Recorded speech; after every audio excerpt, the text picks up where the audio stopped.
So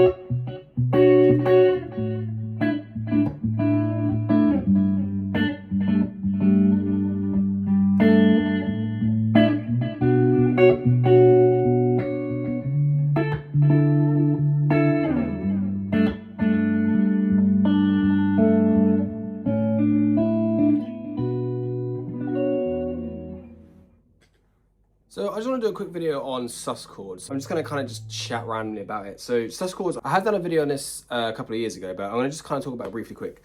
SUS chords are really nice sounding chords where they're not major or minor, but for me, they kind of sound more majory. So I kind of guess it's up to what you think about them. So, but basically it kind of gives you that real nice airy feel. So the chords I was playing at the beginning was a G sus2 when I dropped down to here, and I did an A sus4, that feeling, and I also did D sus2 up here. So what you're doing with these chords essentially is you're not doing a major or a minor chord. So what makes the major or the minor in the form of the chord is the third. So if it's like the third is the major, if it's a flat third, it's a minor. So what you're doing with a sus chord is you're getting rid of the third and you're changing it into a second or a fourth. So you're kind of getting rid of the information point that says, hey, this is major, this is minor, right? So on a sus2 chord, you're just dropping the third down. So with this shape, for example, might be a little bit hard to see. Kind of the same as that kind of G major shape. I can do a video on this if you want to see me like break down the chords, but this is like a quick chat about it.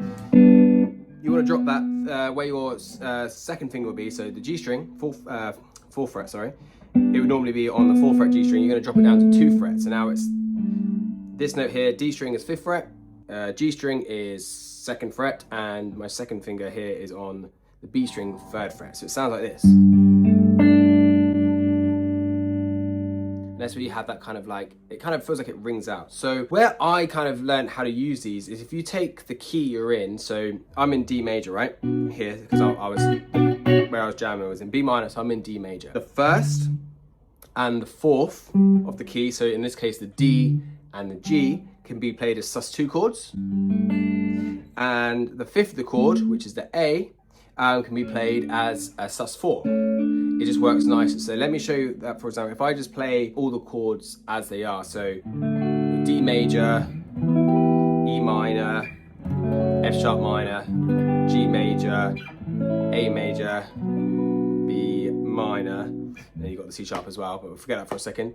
If I now change that to the sus chords, so now I've got D major, sus2, I'll do it up here. Then I've got E minor as normal, F sharp minor as normal, G sus2, A sus4,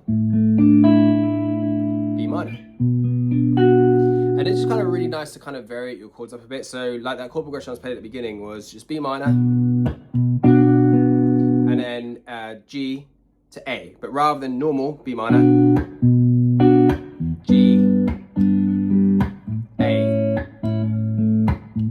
If I change them to sus's, so now I've got B minor, G sus2, A sus4. What's also cool with what you can do is you can kind of go from the normal chord to the sus, right? So now I'll do B minor, G major to G sus2, to A major to A sus4. Just like this.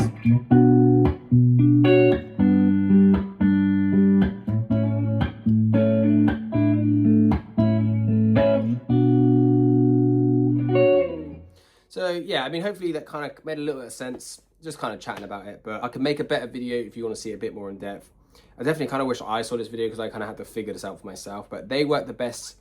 Those versions of the sus2s and sus4s work the best using those ones. So yeah, hopefully that's a fun one to try, and it definitely kind of levels up your playing a bit as well. And it's quite good for, I do it like this with my thumb, my little finger, my first finger, but you can shape it however you like.